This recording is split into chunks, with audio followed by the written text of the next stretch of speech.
somebody picked her up and raped her, and then another guy picked her up after she got dumped in the street and took her home and raped her along with four other guys. The people perpetrating the crime were Pakistani, and the British official who actually called out the cover-up because of political correctness was also Pakistani. And media hyped it so much they made movies about it because it was related to a minority. Islam will continue to be triumphant until there have been 12 Khulafa, all of them from Al-Quraysh. The God of heaven will set up a kingdom that shall never be destroyed. Nor shall the kingdom be left to another people. It shall break in pieces all these kingdoms and bring them to an end, and it shall stand forever. This is my brother, my executor, and my successor among you, so listen to him and obey. My kingdom is not of this world. If my kingdom were of this world, my servants would have been fighting. Whoso obeys me obeys God. Whoever disobeys me disobeys God. Whoever disobeys my commander disobeys me. The Lord said to me, "You are my son. Today I have begotten you. Ask of me, and I will make the nations your heritage, and the ends of the earth your possession." Two systems of government, two visions for life on earth. Whichever is true changes everything. This is Christ and Khulafa. Welcome back to a new episode of Christ and Caliphate with a new crew with 33% more masculinity. Ooh, wow. Quite a big statement, like. Now we have now reached 100% masculinity. So this isn't in speculation. Sophia has got a full-time job, which means her schedule is no longer as flexible as ours. Yeah. So she will not be on the podcast as regularly, although we expect to see her here from time to time, especially when we're talking about like movie reviews and stuff. I mean, we need to bring her back for like Rami when Rami comes out, and a couple other things that are looming. Mo season 2, right? Right. Yeah. There's some things that she has to be here for. Yeah. But in the meantime, we're here to talk about something very serious today. And there's a huge hubbub on X and news media, like reaching the level of the British government making public statements about this currently, which is the controversy around the quote-unquote Pakistani Muslim grooming gangs in England who have been sex trafficking mostly white British girls. And there's a huge dust-up right now. What have you guys seen on all this? I've been doing some research on it, because I wanted to get a little bit more familiar with what was going on. And I think it kind of led me down a couple of rabbit holes. I think, first of all, this is this current round is a spillover from the riots of 6 months ago, right? So, people have been looking at immigration as being a problem in the UK, saying that, 52 in 2023, 52% of citizens in the UK believe that immigration was a problem. And then 32% of those people thought that it was a very bad problem, right? Like that quote, I'm quoting from, the government websites. 32% said it was a bad or very bad problem. And then now where you're led to, and I went back and I checked those numbers. So as recently as November 2024, right? Those numbers have held. So 32% of the people still think it's a problem, right? A very bad problem.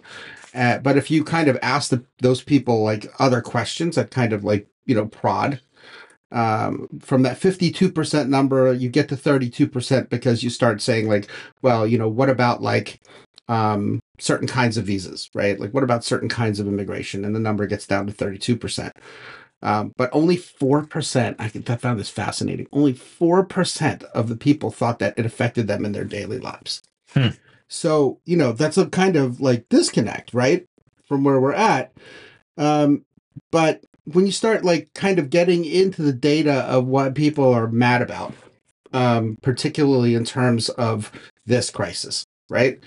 It turns out that foreign nationals are 3 times more likely to be arrested for sex crimes in the UK than like, homegrown residents of the UK, right? Like citizens of the UK.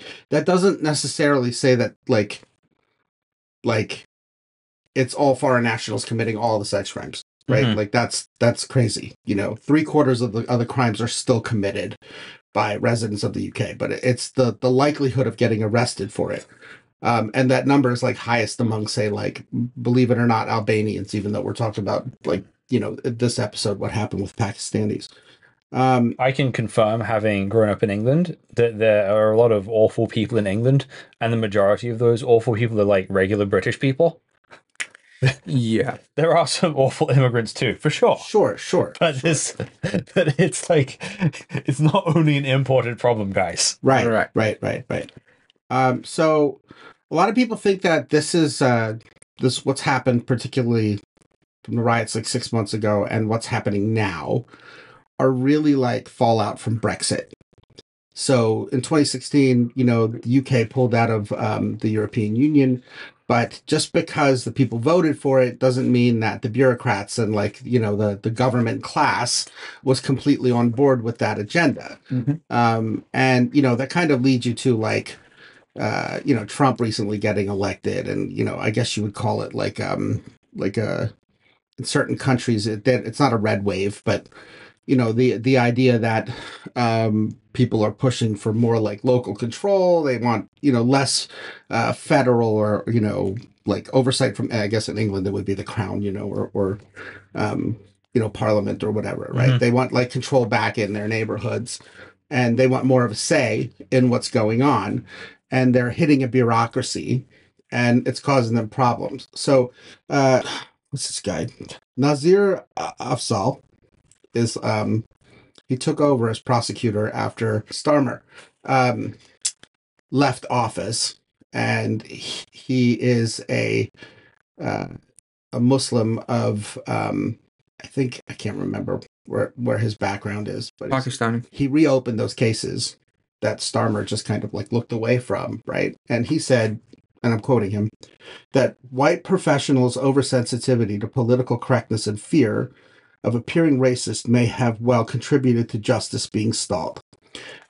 This problem, I mean, we're talking about a little bit earlier, goes back 40 years, right? And has now just completely flared up. It's like all over the press in the UK. It's in the New York Times. Surprisingly, if you go to certain search engines and you look up like English British immigration crisis, like you only get stuff from like 2 years ago, and that's, I'm looking at you, Google. But when you go to others, you find more, and you have to know like what to look for, and the data's all out there. But it's crazy to me that I think it was Tommy Robinson, right? Is like a notorious English guy, who kind of has been pointing at these problems for a while, and others like him have been shouting so loudly that like Elon Musk got involved, Right. and hopped on Twitter and started posting his findings on what was going on there. And in the words of a columnist I was reading from the Independent, it's not just a national crisis, it's a national embarrassment, right? And I think it's not just England. It's symptomatic of problems, maybe not necessarily like grooming rape gangs, but a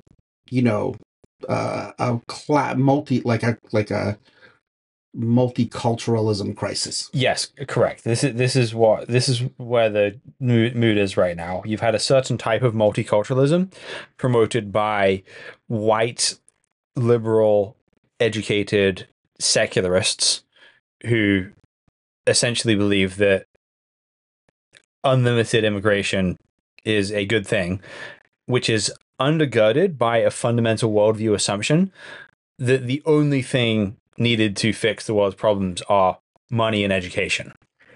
That's what it is. But I think I have a very different. Wait, before we go on, this is Sharjeel. We didn't introduce you for this. Well, I think you've been on the show before, but yeah, this is Sharjeel. Yeah. Okay. Thank you for the kind introduction. I wanted to make sure people knew who you were. Okay. So I think I have a different way of seeing this whole issue. And statistically speaking, the problem lies within the crisis of UK's economical decline. Frustration gets on the street, and that pushes people. And the first line of attack is minorities, always. That's the case with every single community, every single country. Let me give you a reference. India, there was a case in Kerala where girls were hired, or like love jihad was a common phrase used in India, that Muslims guys are taking Hindu girls, converting them to Islam, and taking them to Syria and Afghanistan, right? And media hyped it so much, they made movies about it because it was related to a minority. Well, was there a reality in it? Yes, there was some kind of reality. But the type of implementation or type of amplifying it got on the media was so humongous that it kind of seen by those people who were affected as a conspiracy against them, as a hate against them. And that's exactly what's happening in UK as well, right? Speaking, I'm Pakistani, right? But of course, I'm not here to defend any rapist or someone who's a sex offender. Of course, they should be punished, and punished at the max level, whatever the penalty is, because I have no sympathy for them. It doesn't matter what their skin color is, doesn't matter where they come from. And also, just to put forward in the beginning, again, statistics that from, I was reading New York Times in the morning, and it says about 87% of the cases that are related to sex trafficking or sex abuse, particularly, are white male Britishers. 13% only are Asians, and Asian just does not cover Pakistanis. Asians are Bengalis, Chinese, Indians, blah, blah, blah, right? So that is, I'm not quoting myself, that's New York Times. Although, again, in UK, when people say Asian, they don't usually mean Chinese. Yeah, I mean, but by the race, it covers the Chinese umbrella too. When say Asians, sex abuse done by Asians is 13%, so definitely include Chinese in that, right? So that is the statistics. Why now it's getting amplified, or saying why it's getting so much of exposure out there, I think it goes to Elon Musk, right? I mean, of course, we all heard, wherever we are looking at, it's Elon Musk's picture. And BBC's article, New York article, refute that claim by Elon Musk that he's spreading misinformation. Of course, that's a government stance. Right. Kind of like, okay, no, that's, of course, you're going to deny that. And they've been denying it the whole time. Yes. I think it makes they've kind of lost some credibility here. Right. So the point I'm trying to make here is that the financial crisis or the economical crisis give rise to disturbance and turbulence in a society, and people need reasons to revolt or stand against their government. And of course, with the rise of this, as you said, far right, or I would say right group, nationalism is becoming a more and more bigger challenge in UK these days, is saying, no, UK first, immigration, these are problems. As you said, 50% of people think that there is immigration-related problems. And when we talk about immigration-related problems, we talk about those immigrants. We talk about those people who do not look like originally Britons. And on top of that, just to conclude here, the mayor of London is Sadiq Khan, who's a Pakistani, he was born in UK, but his dad was from Pakistan. And the mayor, I don't know if it's a mayor or president or prime minister in Scotland, is also from Pakistan. Hamza Yusuf. And also, the former prime minister is not from Pakistan, right? Rishi Sunak, India. He's Indian. Right. So yeah, there is a growing hate, and it's growing more and more. And again, it's like the financial instability is directly proportional to these type of issues, I think. It's more than that, though. It's there's a both also a sort of cultural meaning crisis in the UK as well. I can agree to that. Yeah. So it's not just a case of, hey, we're all having a hard time. There's this sense that the world is changing. We don't know what we stand for anymore. And I don't think the primary enemy in people's minds is first and foremost immigrants. I think the primary enemy in people's minds is first and foremost the sort of elite class in England who has a very specific idea about how the world should work. Is it not the recipe of every revolution that Yes, it is. It is also that. But the Brits should throw all the tea into the sea. we can show you how to do that. So with this last election, for example, there was like terrible voter turnout. They voted the Conservatives out, even while the country was becoming more conservative. Right. Only 25% of the population voted for the Labour government. And the belief is that the people running the Conservative Party are the exact same people who share basic worldviews with a few differences on how the numbers should be calculated.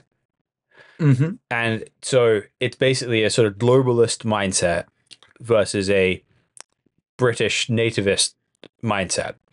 And unfortunately for immigrants of all shapes and sizes and places of origin, the globalist class who've been ruling the country have been very pro-immigration, very pro-multiculturalism.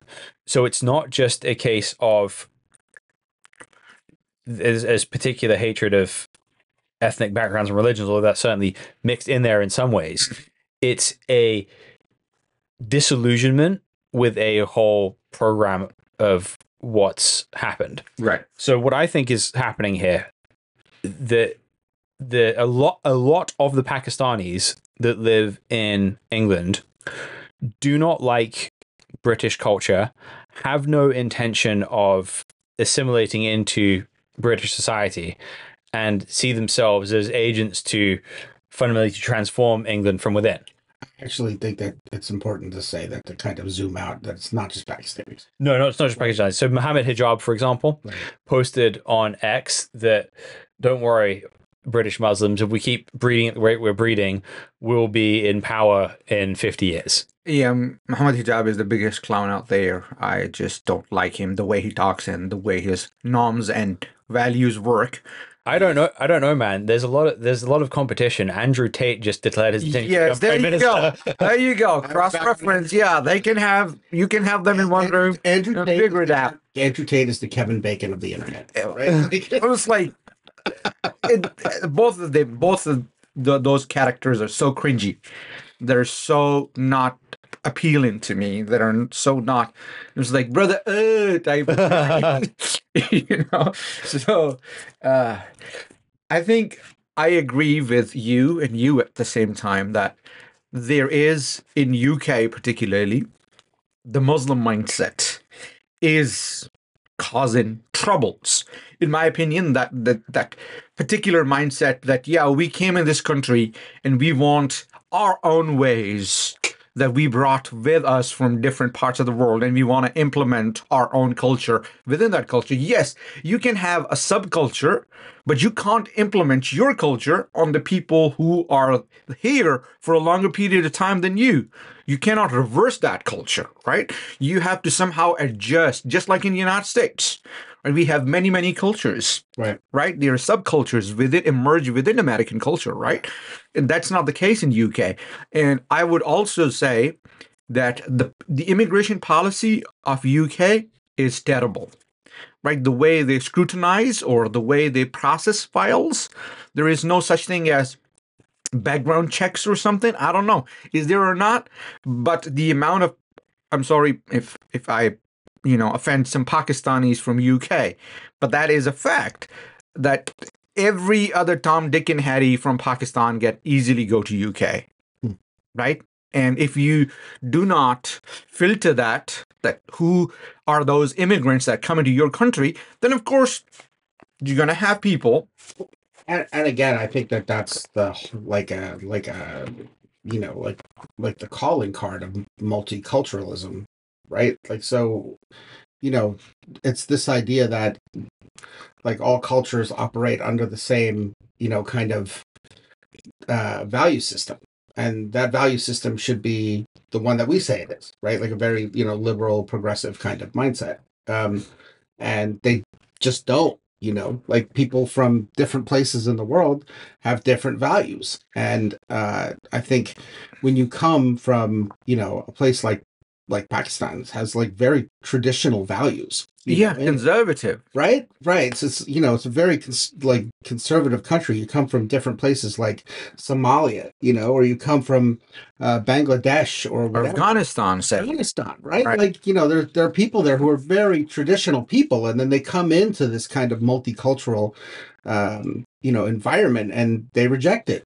And I think in some cases rightfully so, because it clashes with their worldview. And coming in as outsiders from a different society, like you look at it with different eyes, right? So, and that eye is so ugly. And I mean, sorry to jump in, and I would just add a little thing here, is that unfortunately Muslims live with the mindset of having this approach where they think they are absolutely right and Westerners are immoral. They don't have any moral values. I think here, the way it plays out is that, in trying to take like some kind of weird moral high ground, like you're committing crimes, like you're this isn't just like particularly in this case, right? So this has gone on for a long time, and talking about, tens of thousands of cases that were swept under the rug, and 1987 to 2013, 2014 now. Right. So, however long it took, like just this kind of negligence by the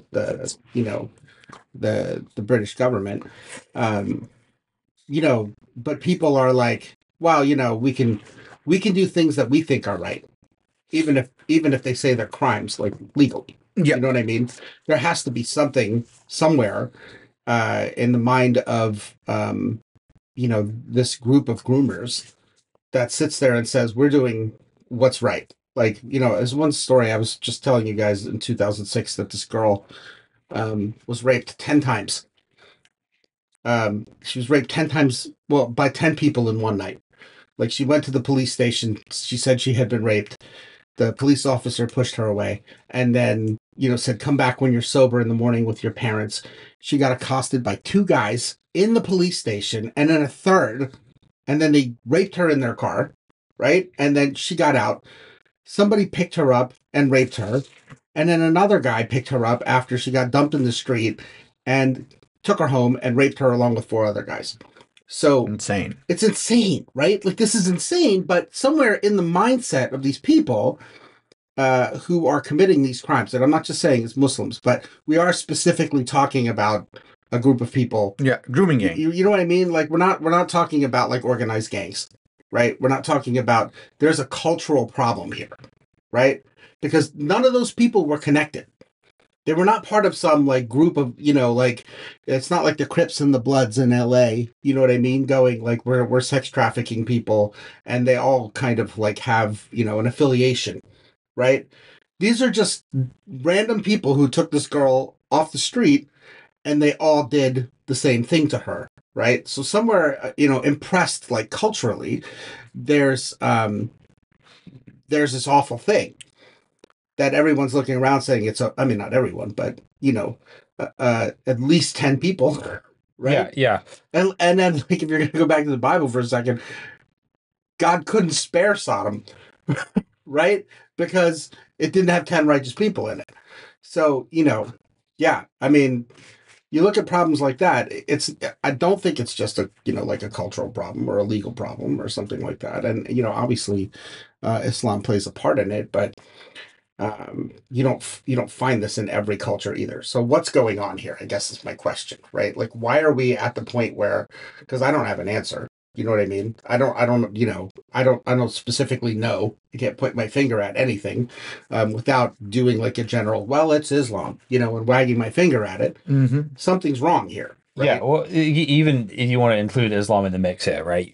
You can't, there's not like a Quran verse that encourages this directly. There are some elements that I think contribute to this, and we'll get into those later. But it's not a sort of direct hey, here's the hadith for how to groom foreigners for prostitution. Nothing of the kind. Yeah, and also if you look at Islamic system, there is severe punishments. For these type of things, Islam is very, very serious about it in terms of Sharia, and we don't want those type of punishments. Of course, if I say, you should stone a person to death if a person is married and do such an act, with a kid, that person should be stoned to death. It's like, no, please, this is too much. Right. Hang them or do whatever, but that is too much of inhumane, right? So Islam is one step ahead in these type of cases. But again, the idea lies within this norm of like you see yourself as coming from those cultures as absolutely rightly guided people, and all these people are immoral and do not have any moral values. So doesn't matter. We can do whatever, our evil can come out on them because we are not affecting our own Muslim brothers and sisters. But these are some immoral people who do not value their body in terms of like, okay, sex is fun for them. We can do that. I forget the terminology, but there was, there's definitely a term that was used in like, when they were holding like testimony and everything else like that of these girls who got, the crimes that weren't prosecuted, even though that was like hours of testimony and evidence and all this other stuff. I'd have to look up the term, but it's literally essentially like useless white people. You know what I mean? Like there's a thing that dehumanizes the victim, right? So if you ask me, I mean, really, because what you were saying earlier, immigrants can be dehumanized, right? Like, just take, this is for the American audience, right? Any sports franchise, when you're winning, nobody cares what's going on. If your owner is like a lech and sleeping with cheerleaders and spending money on all kinds of crazy stuff, and, people are pocketing money and then being racist or, whatever, if you're winning, everything is great, right? But when, you start losing, all of a sudden you're accountable to your fans. The media puts his finger on it, whatever. So, in this regard, immigrants are going to be highlighted in the middle of an immigration, what's being called an immigration crisis, right? Like this thing happened among immigrants. That's what pulled it out, right? Like this is where the spotlight is shining. And in my mind, it unfairly affects a lot of people and groups a lot of people into it. And on top of that, it affects the very fabric of the society. There's a mistrust between communities. It's like, you don't look like me, then I'm afraid of you.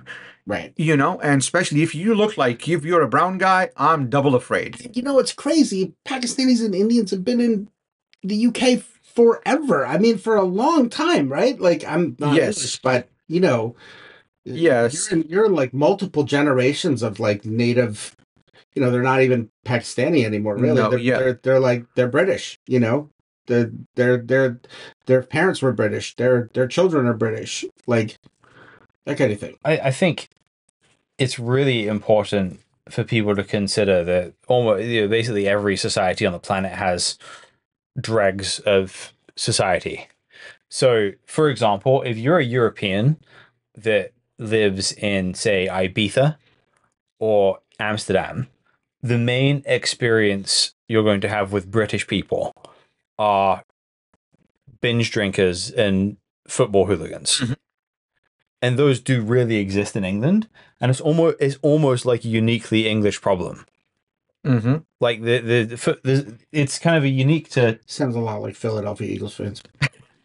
Maybe, but I think it's like the same problem. the amount of people that have actually like died in football fights in England is insane.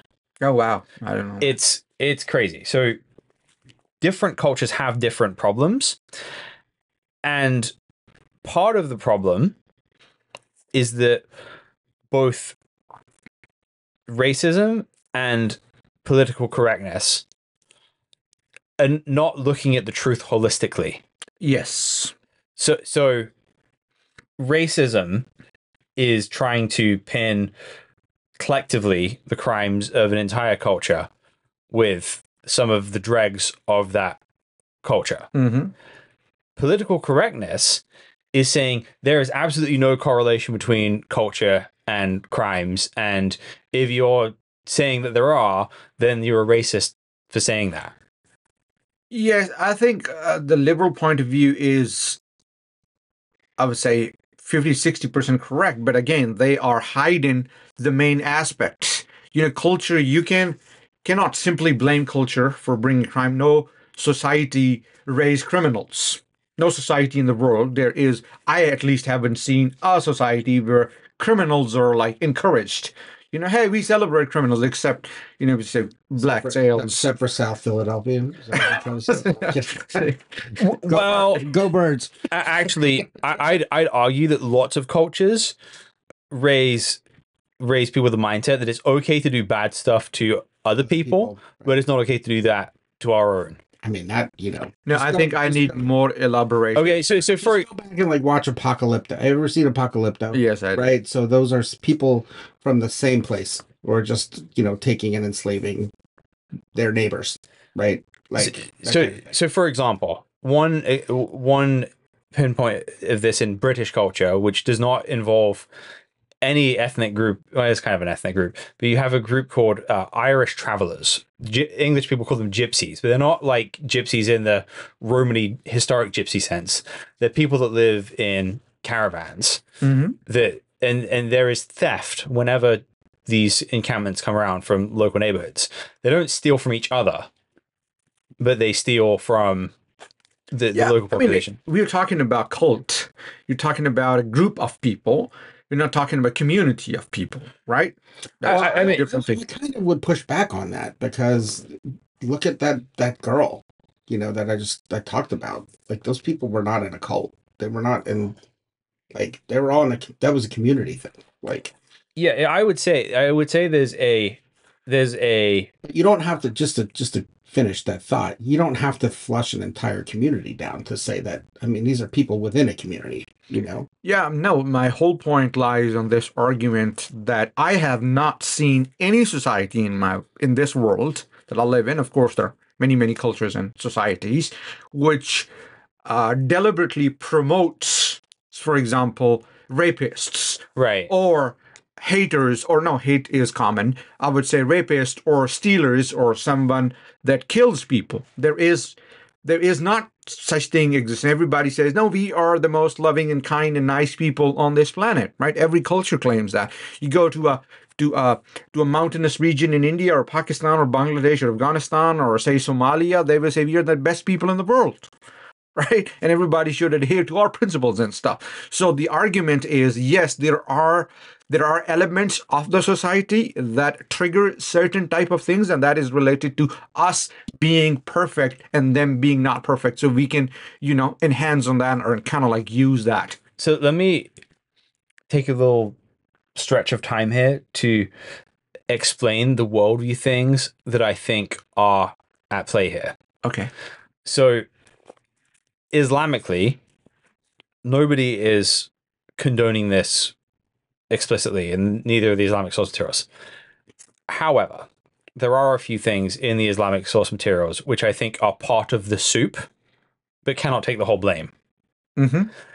And those ingredients would be, in the early Islamic conquests, the Quran and the Hadith does give a man permission to sleep with both his wives and the women who his right hand possesses. Concubines. Mm-hmm. So having concubines is a doctrine that is part of the Islamic Sharia in ancient times.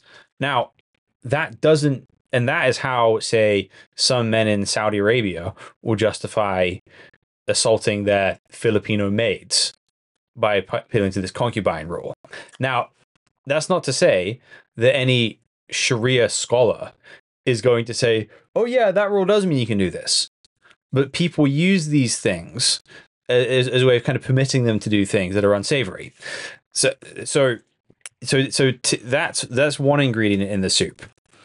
Another ingredient in the soup is if you have a impetus that women are supposed to cover themselves in order to protect them from the male gaze, then there's, again, holistically, I don't think that's what Islam is saying, because men are taught to lower their gaze as well.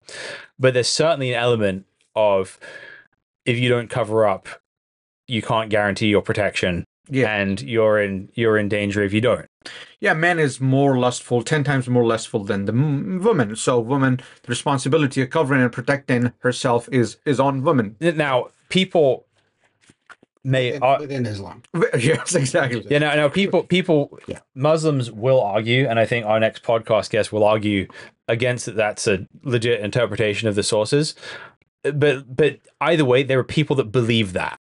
Yeah. Oh my, right. My gosh. Yes. I mean, going back to your recipe soup, I would say the first point, I have a disagreement, and this disagreement would be to drag Islam out of this in terms of, because for Islam, we have to understand another thing that is called Ijma' al-Ummah, that is agreed upon by the Ummah, right? The scholars agreed upon.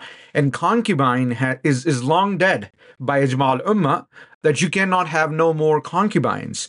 And it does not exist in sober-minded people around the world. Muslims, I would say, most of them were sober-minded, but an ill-intentioned person can use that particular, Muhammad had concubines, Sahabas has concubines, why can't I have concubines?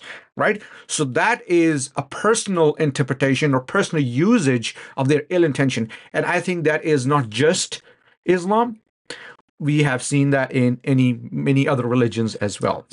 I think it's also, to complement your point, the internet, has kind of given a lot of people voices who are like on the fringes, right? And then they wind up being like, they get followers, and then their videos get promoted, and then next thing you know, there are people in different corners of the world going, no, I agree with that. You know, I want concubines too. Why can't I have concubines? And what often forms in some Muslim cultures, which again I think is a caricature, but it's not a caricature that the West is making about Muslim cultures. It's a caricature that develops within Muslim cultures. Is a basic understanding of, look at all these sexual needs that the Qur'an allows for. That's because men are. I once had a Somali woman told me that rule is there because men are basically animals. Yeah. Right. Well, I don't know how to react to that. That is the sentiment that exists. That these rules have to be there because a man has these natural urges, and being a monogamist is unrealistic. Now, again, I know there's lots of Muslims who are happily monogamous and consistently monogamous, but there's a lot of people right now who want to justify, well, you Westerners, you say you believe in monogamy, but you have a mistress somewhere. What's wrong with having polygamy? We're just being honest about it. You are being sneaky about it. I don't agree with this idea. Or one of my biggest disagreements that with Islam particularly is this idea of polygamy, many wives. It's wrong from psychological perspective. It's wrong from social perspective, whatever perspective you put in. And also, I think, again, you are bending Islam to your needs, I think, also many times. Sure. I've been married for 18 years. We're coming up on 19 years now. I do not have the capacity for another wife. I can't even imagine what it would be like. It's gonna say there are two of them. So yeah, that begs the question right here. The Quran or Islam says if you can have equal justification or justification treatment, with another wife, you can bring that wife. That's the condition. Can you fulfill that condition? I mean, no. And, like, it's... So Again, there would be two of them. You just have to treat them. There are two people telling me You just I can't go on Amazon and and buy that iPad. you just have to treat them equally. It doesn't say you have to treat them equally well. Yeah, right. Equally. Well, I mean, again, that's maybe like a rabbit hole, but yeah, I think you might wind up in that place. Be quiet, woman. Habibi. I'm sorry. Be quiet, women. Thank you. Anyway. So back to the recipe here. Right. So you have some of this in the pot. Yep, it is there. That's there in the pot. So then in Pakistani culture, those things are at play. But then you also have a lot of people who are uneducated, but not especially religious either. Well, I think I'm getting off the topic, but it's important to share here. I was talking to my dad, and I asked to talk to a Muslim scholar, so-called scholar, in the small town of where I belong from, and it's like, what's the process of getting engaged or getting married to a Christian woman, which is Ahl al-Kitab, right? Mm-hmm. And I laughed all night long on his reply. You know what his reply was? Okay, you can marry a Christian as long as she denounces that Jesus is Son of God. I was like, then how she is Christian? What a stupid joke. That is the level of scholars there, that. Yeah, I think that's kind of all of it feeds the problem, though, right? Like, we're in this point where, we have the world like systems, embracing this kind of liberal, progressive, kind of socialist mindset, coming into essentially contact with these places in the world, right? Because now we all have the internet. Right. Now we can all, like, if you're a Christian, you can meet people on christianmatch.com or something like that all over the world. I mean, like that kind of thing. So same thing for Muslims. They do the same thing, but we don't share the same like cultural experiences, right? Like we don't come from the same places. We have different mindsets, and then bring 1.2 million people into a country that all have like different. Mm-hmm. Okay, so going back to the recipe though, if you have all that in Pakistan, you have people who are not super educated, don't have a ton of moral character, but Pakistan being a conservative society that doesn't generally tolerate this kind of thing. What kind of thing? Like, raping people? Absolutely not. Right, absolutely not. Yes, but it generally controls those types of people through power and those people being afraid of the law and social pressure. Yeah, I think we are more broader here, right? And I would like to, because I am having some troubles understanding the whole point here. Rape in Pakistan is considered, for example, when I was growing up as a very, very conservative Muslim, whenever I heard the news that there is a rape, what in my mind was that person should be hanged in public. And that's the mindset of many, many Pakistanis, I would say, even though who are rapists by themselves, who have done some rape in their life, agreed upon this pretty notion that a rapist should be hanged in the public. Unless it's me. Right? So that's what I'm doing. So you have people who live in a society where all those things, a woman can be responsible for a man's actions, but if a man rapes a woman, then you get hung. Right? Yes. So you're going to die. Now, transport those people who have no heart level connection to that, but inspired entirely by cultural carrots and sticks of fear and community and judgment, and you take those people out to a society which is spiritually barren and sexually promiscuous, like England is, and the toxic people from Pakistan and this toxic, empty environment in England are this awful combination where suddenly their worst elements are allowed to thrive. And in England, people don't prosecute this enough anyway, even though English people take this seriously. On a cultural level, the government doesn't always do a good job of dealing with this kind of thing. And but then you have a government that's afraid to prosecute something done by an ethnic minority because they don't want to appear racist. Then you have this immunity. I mean, immunity happening. They were literally, like, Labour, party officials told their MPs to not don't say Islam. Yeah. They were told to not link the problem to Islam. Right. Whereas in Pakistan, this would be a non-issue because nobody's going to complain about political correctness when you have a group of Pakistanis hanging a Pakistani, right? It's, And I think I would like to mention one thing that you said, and it's embedded in this ideology. On one side, we look at those Muslim cultures; they live under this I would say fear. The recipe is fear, rules. Do this, otherwise you'll be punished. You take away those rules and you put them in a society which itself, in their opinion, does not follow any rules.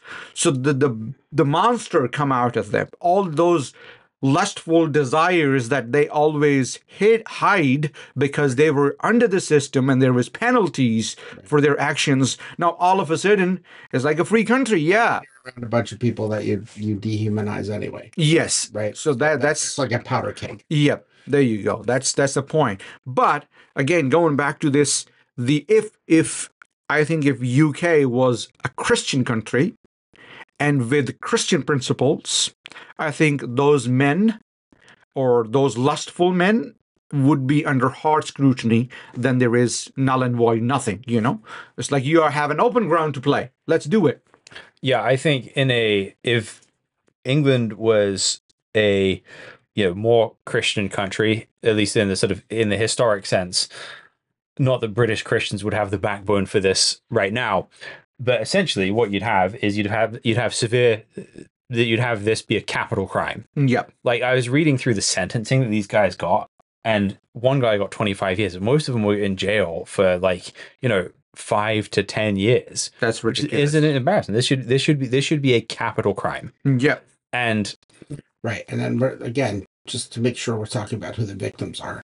We're not talking about like 16, 18, 20-year-olds. You're talking about 10, 12. Yeah. These are all pedophiles, right? Yeah. This is pedophilia. This is not, I mean, I'm not trying to, diminish any crimes against, older teens or young women. Yeah. We're talking about pedophilia here. Yeah. Yes. And so basically, and when in that kind of society, when somebody can say, well, the Pakistanis are like this, they can say, no, they're not. The Pakistanis that were like that are now dead. Right? The ones who are alive are innocent. Yeah, I think it takes back, it kind of like my memory jogged into another case. It's a pedophilic case where I think a 9-year-old girl was raped and murdered. 9-year-old girl, Zainab. That was a big issue. It highlighted in Pakistan, and then of course, and the person. This is in Pakistan. It happened in Pakistan, and it was back in I think 2010, 11, somewhere around it. And unfortunately, the person was a Norwegian nationality holder. Right.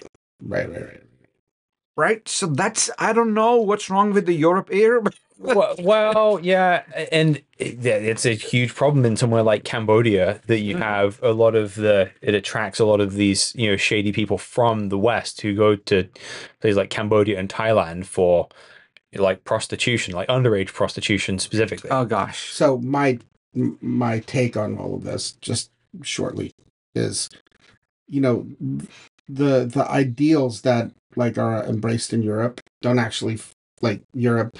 United States, other places that kind of embrace this kind of I keep saying progressivism, and it's not fair, but whatever we have, right? Like this kind of like we are the world mindset. When they can't fix a problem, they normalize it. Yeah. Right. So now even here you're talking like you're seeing people talking about like minor attracted persons and trying to make that normal, here because they haven't been able to fix the problems. Mm-hmm. So they just want to say, well, then it's normal, right? We should all just accept it because it's normal. And, I think that's a lot of what you're seeing in countries all over the world, right? Like I started talking about at the beginning of the show. It's not a red wave, right? It's a rejection Mhm. of a certain mindset. It's a rejection of a certain, establishment, globalist perspective that takes problems and says, well, they're not really problems, right? Like I heard somebody say that the reason that just the past election, it was a bad strategy to just sit there and say, no, everything's fine, right? It is Right. disastrous. Because we're all sitting here, paying like more than we have for gas and groceries and, just trying to like scrape out a living with no pay increases to match the inflation and all that other stuff.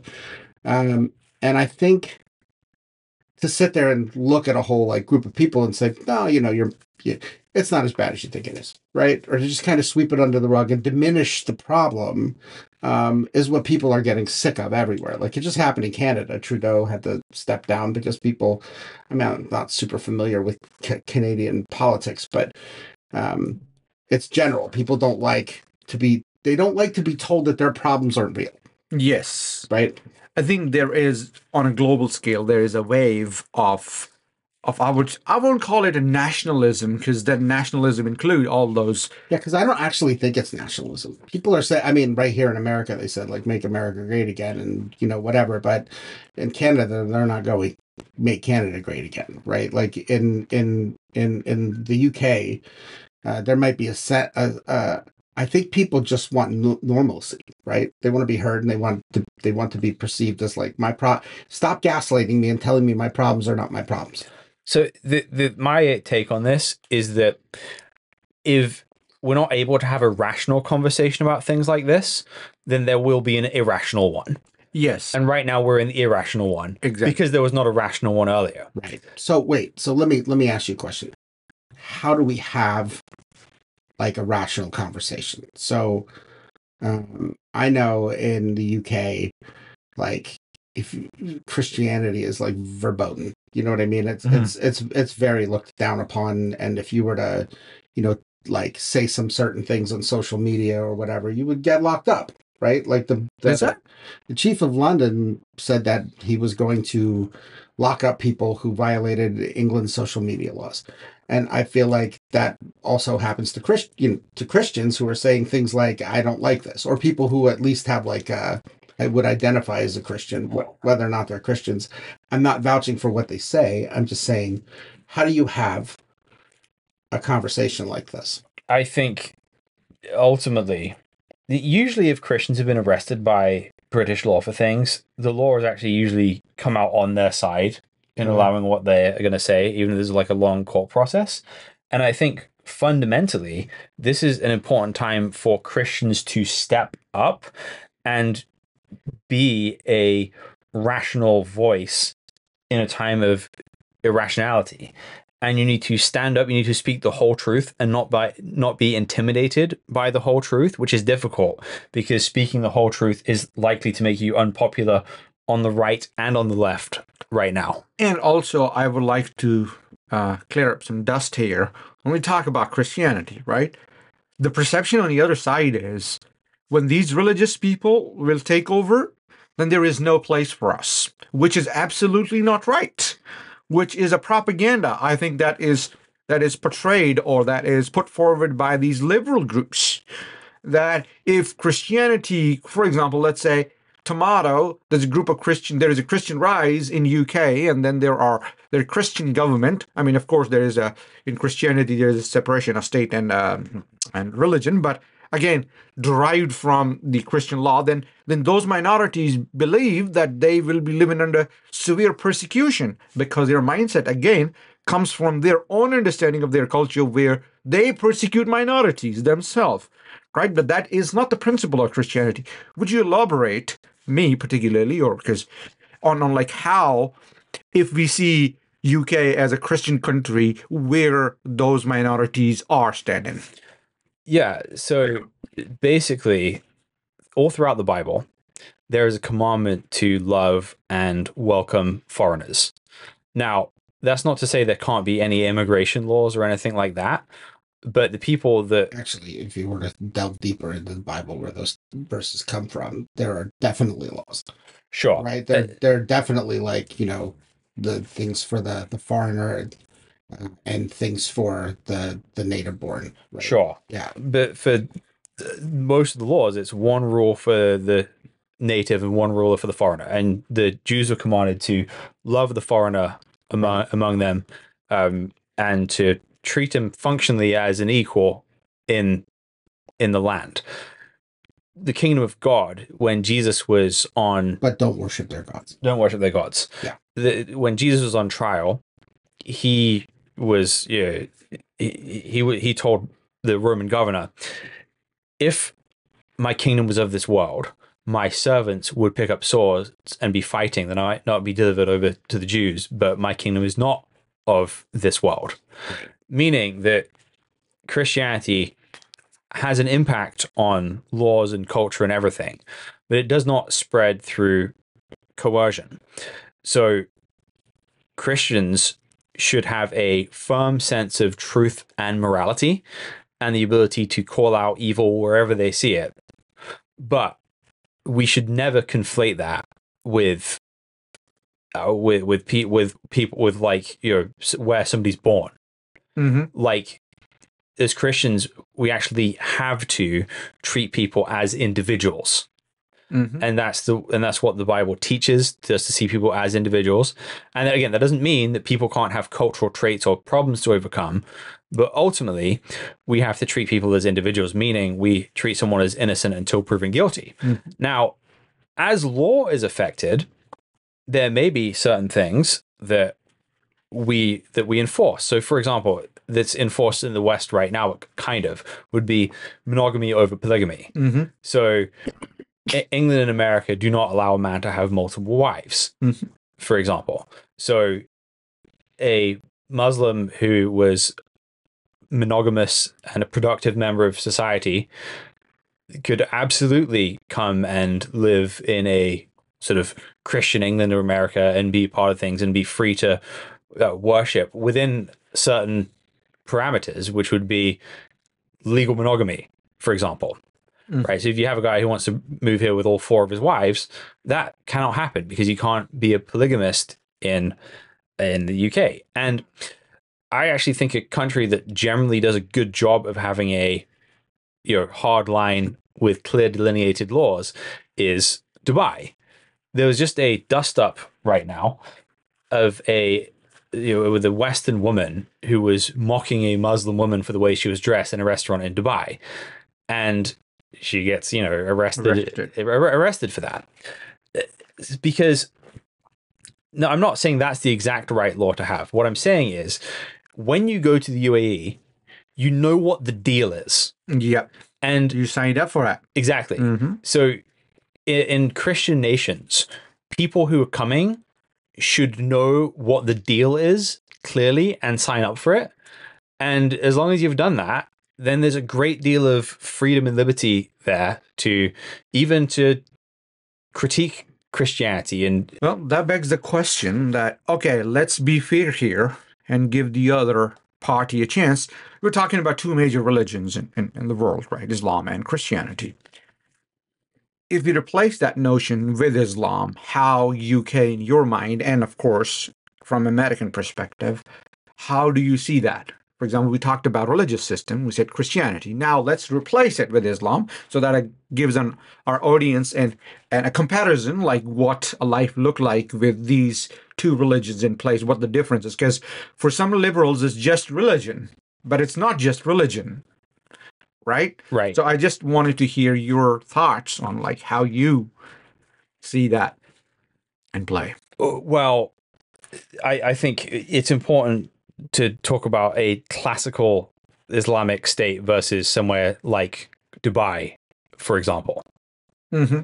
So you're putting it in terms of like modern and postmodern. yeah, so let's say I'm sorry, like a classical Islamic state would be what? yeah, so Unimaginable.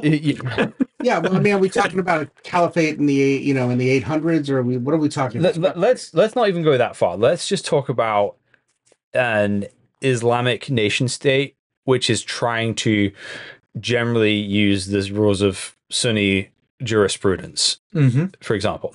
So, as a Christian, you would be able to live in that society.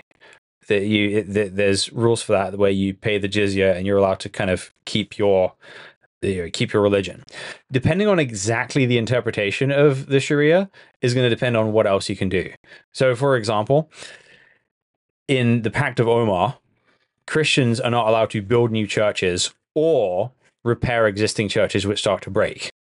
Right? Some interpretations that have been practiced through history and would still be currently practiced in somewhere like Saudi would be that Christians cannot build new churches, and so a non-Muslim can become Muslim in a Muslim country, but a Muslim cannot become a non-Muslim. Yes. Yep. Right, and that would not be the same. That's not just in Saudi. Right. It's not. Now that would not be the same in something based on biblical law. Even in the Old Testament, there was a penalty for being like a false teacher. So if you went around trying to spread everybody, let's leave worship of God and go worship Baal, that was supposed to be capital crime. But just, leaving Judaism and doing something else was not something that... Well, I think it's a little bit of a different paradigm, because the concept of leaving Judaism was like kind of unheard of. Like, people weren't going to stop saying that I'm from Judea, that I'm from Jacob, right? Like they were going to be Jews and, right? And that's where I think sometimes like trying to cross over into Christianity gets mixed up. Sure, yeah, but because for them it's like it's more than that. It's more like I'm a descendant of Jacob, I'm a descendant of Abraham, and oh, by the way, I'm gonna go to this ball festival and have sleep with cult prostitutes and stuff like that. Yeah, but it's a good analogy to Islam, because what people will say is apostasy is akin to treason, right? Because Islam is not just a religion; it's the state as well. Yes, there is no separation of states. So the point I'm trying to get to here is that the Old Testament law certainly had some rules about public conduct, but it's never going to the extent that it's trying to like pursue every individual that might like leave the religion. Right? Joshua says, choose today for yourselves whether you will follow the Lord or whether you will not. Mm-hmm. The consequences for leaving worshiping the true and living God come from God Himself, not from the state. And that's the attitude in the New Testament. There is no such thing as apostasy laws on a state level in the Bible.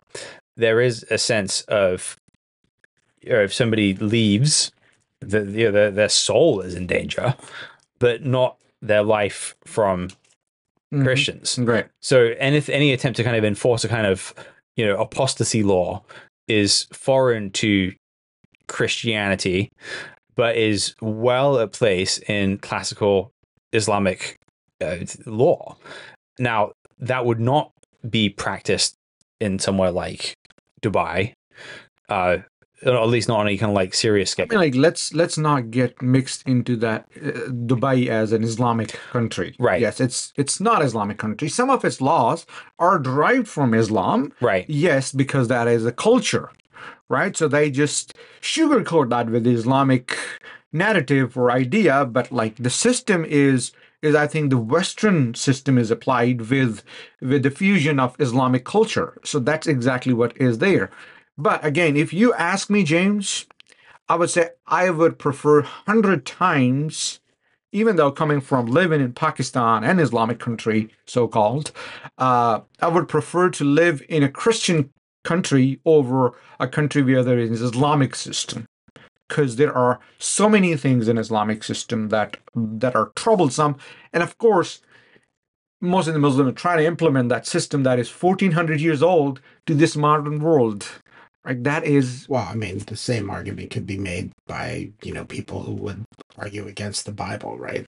Like, separation of 2,000 years state. old. And, yeah, I mean, I think maybe separation of state, it depends on who you talk to, right? Like some Christians will go, that doesn't mean that, right? I clearly see it, but not everybody agrees with it, right? So that, we're supposed to be some sort of weird theocracy or something like that. Or that God made a covenant with America, or, all crazy stuff that you hear, that just aren't true. Yeah, I think ultimately the New Testament doesn't give us an exact template for how to run a state, but it gives us, underarching principles, so the difficulty I think the Muslim world has is that Islam came in state packaging at the beginning. Right. So if you're trying to run a state, it's easy to just kind of like copy and paste. Well, okay, well, this is the law for this because Sharia is so comprehensive. Yeah. And so, whereas as Christians trying to figure out how to run a just government, then Christianity by its default didn't have a state when it. That was my point too. That because there is a separation of state, your religion becomes personal identity, and your laws are again derived from religion, but implemented with an eye of presence. What's going on in society, just like Dubai. You make a fusion of things, and your religion allows that. You're within the bounds of religion, right? On the other hand, if you do that with Islam, you can't do that. You have to either take it as a whole and declare it as Islamic State, or you become a country like Pakistan, which is neither Islamic, neither on a Republican value. So we got to close here because we're over time. But one thing I think it's really, really important for us to do in the West right now is that we cannot think about these things simplistically, and we can't think about this from a distance. Going full circle to what you said at the beginning, massive amounts of people are concerned about this issue, but only 4% of people think this actually affects them personally. Right, that's crazy. What that demonstrates is a huge gap between cultures. So Christians especially should be on the cutting edge of actually being at the point of conversational culture. Right. Christians should be standing up, welcoming Muslims, being friends to Muslims. Yes. Again, who are willing to be friends, right? Yeah. Some are not, but lots are. Yes. And the ability to be able to differentiate at a time like this is really important. Like, again, in that story, the people perpetrating the crime were Pakistani, and the British official who actually called out the cover-up because of political correctness was also Pakistani. Right. So, we want more people like that Pakistani guy in England, and less people like the guys who are running the gang in Pakistan, right? That feels like a really obvious thing for me to say, but sometimes we need to state the obvious. We need to be a little bit more engaged in the lives of our neighbors, and by doing that, by being present in the situations, then we can help discern what's really going on and who should be left alone and who needs to be engaged with. So part of the problem, like a large part of the problem, is that you have two neglected communities at play here. Like, most of the girls were people who went through like the foster care system to some capacity. Then you have an immigrant community. So two communities that no one is paying attention to. There's no light in there. Yep. So nothing gets seen. Yep. And if we as Christians are prepared to be the hands and feet of Jesus, right, to show up in a world that desperately needs love and truth, then there's an immense amount of difference you can make. Imagine if you just had 2 or 3 Christians who are deeply invested in the Pakistani community there, and 2 or 3 Christians who are deeply invested in the foster care system there, that were present and honest, perhaps this kind of thing could have been dealt with in its infancy rather than being this festering evil for 40 years. Yeah. And also with the caveat that not every Christian out there is the righteous Christian. No, you of know? course not. I mean, like, the sense, like, of course, when we're talking, like, oh no, we're not trying to portray that every Christian that lives out there is the best Christian and role model for you to follow. That's not what you mean, right? So, Correct. I'm a firm believer that British Christianity has become passive and cowardly and irrelevant. That's my feeling about Christianity in England, and it's like a dying fire. There's not the same thing as being dead.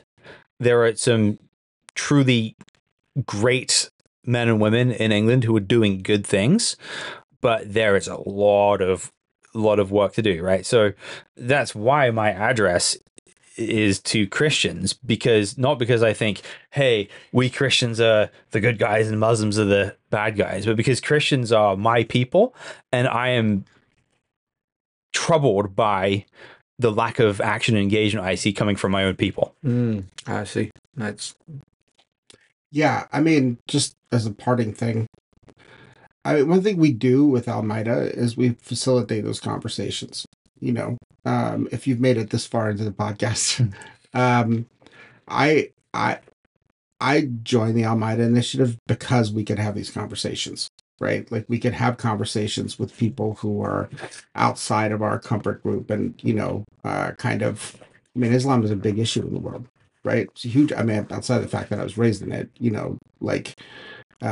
we met a social media consultant, probably a couple of weeks ago here, right before Thanksgiving, I think, where he was saying that in 10 years he believes that Islam is going to be like the issue in the world, right? It's a topic for another day, how to describe the issue, Yeah, sure. I mean, whatever, the fallout was, because that was just his, statement, right? Like, you just take a sentence away. But it struck me as it being important enough for Christians to be able to say, hey, I need to be engaged on this front, right? Yes. In my church last weekend, the guy was a guest speaker, and he put up a map of the most unreached people groups in the world, and then he put them, in the 1040 window, right? So all of the Middle East and North Africa, Central Asia, all the way out to Southeast Asia. But then he took and said, now look at where these people have all immigrated to, and we're sitting here in Seattle, and one dot was on Portland, and the other dot was in Seattle, and the other dots in New York City, and different places across the country, and it's just tremendous opportunity as a Christian to be able to be engaged in these conversations.